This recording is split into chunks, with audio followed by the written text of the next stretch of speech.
Thank you very much, Mr. President. Ladies and gentlemen, good evening. Assalamu alaikum. Lovely to see you all here tonight.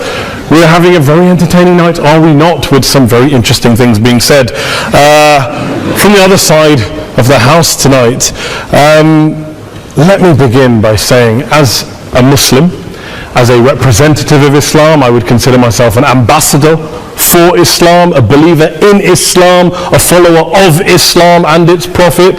So in that capacity, let me begin by apologizing to Anne-Marie for the Bali bombings. I apologize for the role of my religion and me and my people, for the killing of Theo van Gogh, for 7/7. Yes, that was all of us. That was Islam, that was Muslims, that was the Quran. I mean, astonishing claims to make in the very first speech on a day like today, where the Conservative Prime Minister of the United Kingdom is having to come out and point out that these kind of views are anathema. And I believe you're trying to stand for the Labour Party to become an MP in Brighton.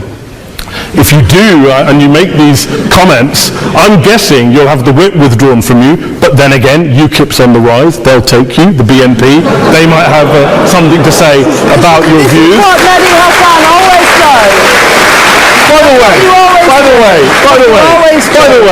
just on a factual point, since we heard a lot about the second speaker, about how backward we Muslims all are, on a factual point, you said that Islam was born in Saudi Arabia. Islam was born in 610 AD. Saudi Arabia was born in 1932 AD. So you were only 1,322 years off. Not bad?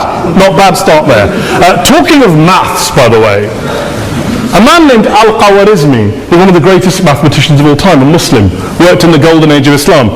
He's the guy who came up with not just algebra, but algorithms. Without algorithms, you wouldn't have laptops. Without laptops, Daniel Johnson tonight wouldn't have been able to print out his speech in which he came to berate us Muslims for holding back the advance and intellectual achievements of the West, which all happened without any contribution from anyone else other than the Judeo-Christian people of Europe. In fact, Daniel David Levering, the author of the Pulitzer Prize-winning historian and author of The Golden Crucible, points out that there would be no Renaissance, there would be no Reformation in Europe without the role played by Ibn Sina and Ibn Rushd and some of the great Muslim theologians, philosophers, scientists in bringing Greek texts to Europe.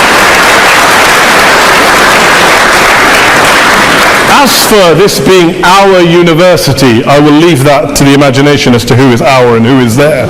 I studied here too. An astonishing set of speeches so far making this case tonight.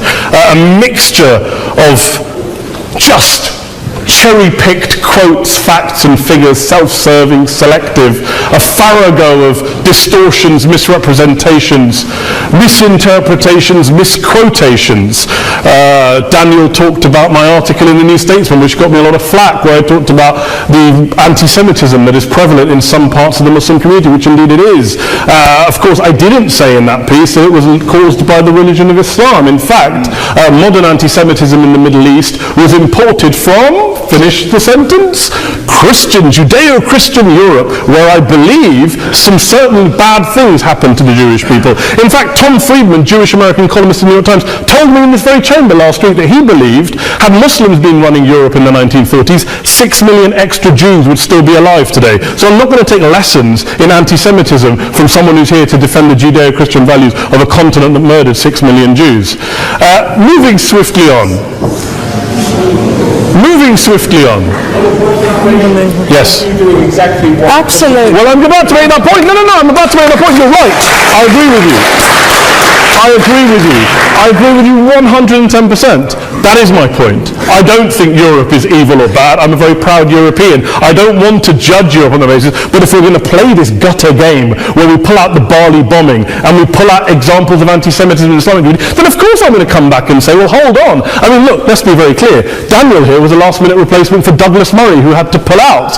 And Douglas and I have a well-documented differences, but to be fair to Douglas, as to be fair to Anne-Marie and to Peter, atheists. Atheists see all religions as evil, violent, threatening.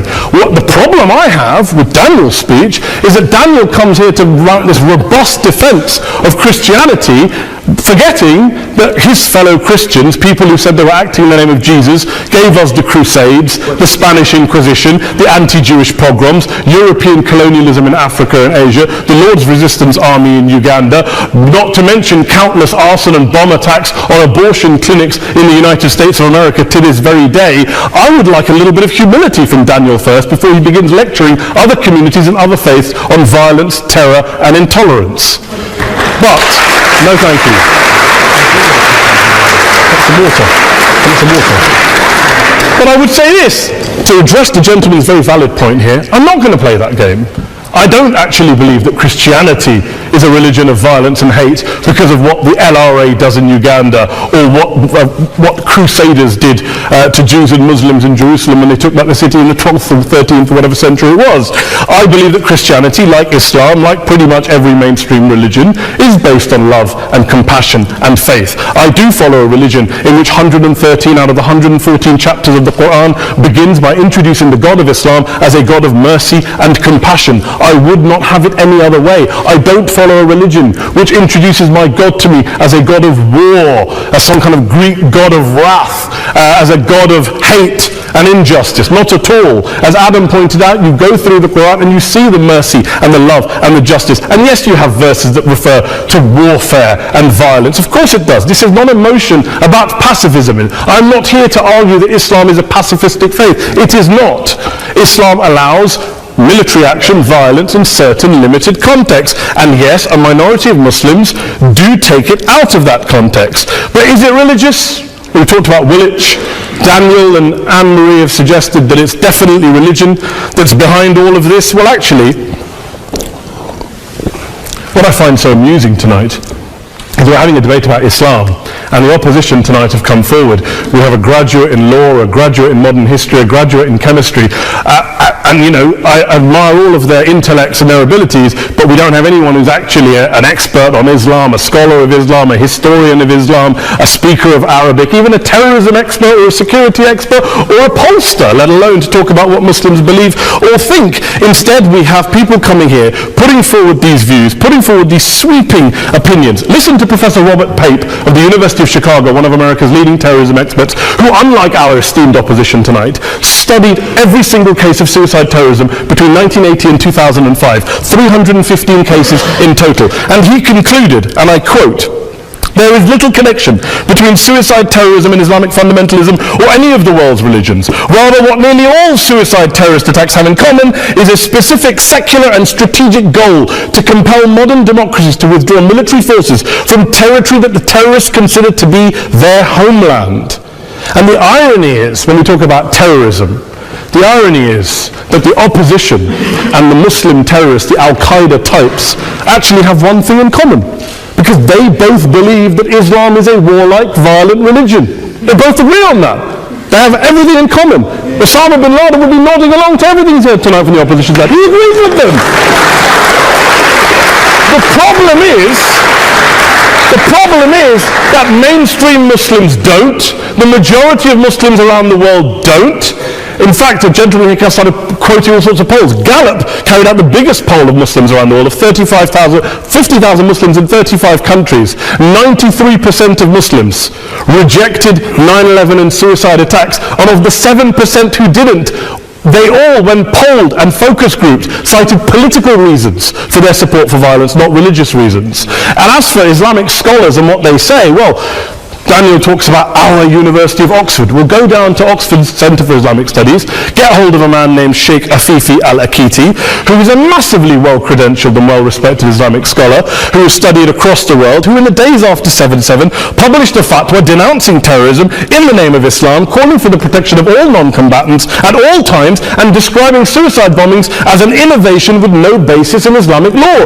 Go and listen to Sheikh Tahir al-Qadri, one of Pakistan's most famous Islamic scholars, who published a 600-page fatwa condemning the killing of all innocents and all suicide bombings unconditionally without any ifs or buts.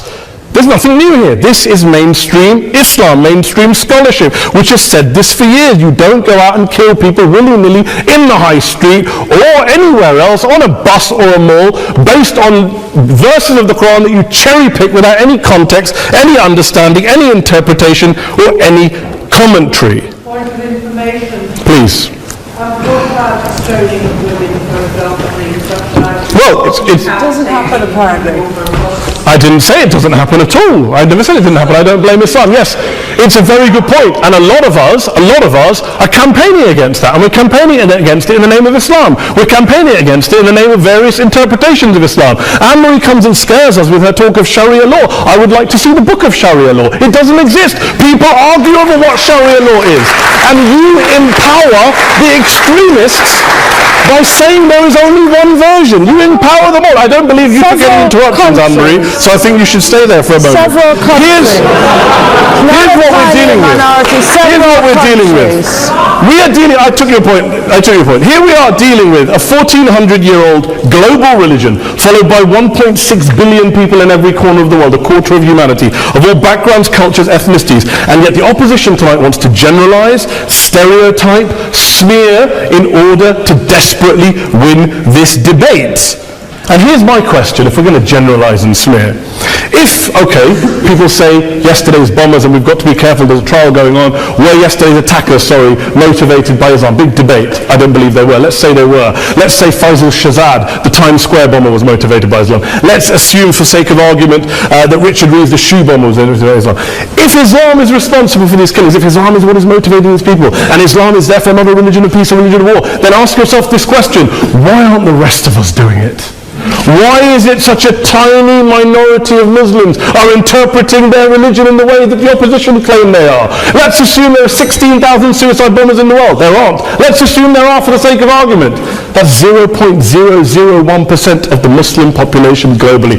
What about the other 99.99% of Muslims who the opposition tonight either ignore or smear? The reality is that the rest of us aren't blowing ourselves up tonight. The reality is that the opposition came here tonight not worried about the fact that me and Adam might pull open our jackets and blow ourselves up tonight because we're followers of a warlike warrior religion which wants to take over Europe and Daniel's University. The issue is this.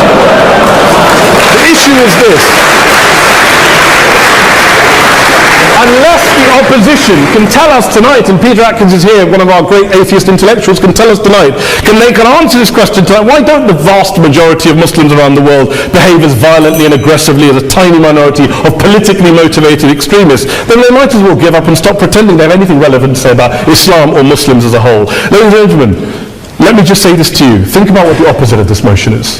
If you vote no tonight, think about what you're saying the opposite of this motion is. That Islam isn't a religion of peace, it's a religion of war, of violence, of terror, of aggression. That the people who follow Islam, me, my wife, my retired parents, my 6-year-old child, that 1.8 million of your fellow British residents and citizens, that 1.6 billion people across the world, your fellow human beings, are all followers, promoters, believers in a religion of violence. Do you really think that? Do you really believe that to be the case? They say that in the Oxford Union, the most famous debate was in 1933 when Adolf Hitler looked out for the result of the King and Country motion, where they voted against fighting for king and country, and Hitler was listening out for the result. Well, tonight, 80 years on, there are two groups of people around the world who I would argue are waiting for the result of tonight's vote. There are the millions of peaceful, non-violent, law-abiding Muslims both in the UK, Europe, Asia, Africa and beyond, who see Islam as the source of their identity, as a source of spiritual fulfillment, of hope, of solace.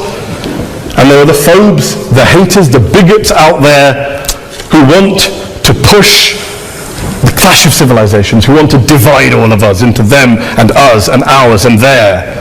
Ladies and gentlemen, I urge you all not to fuel the arguments of the phobes and bigots. Don't legitimize their divisions. Don't legitimize their hate.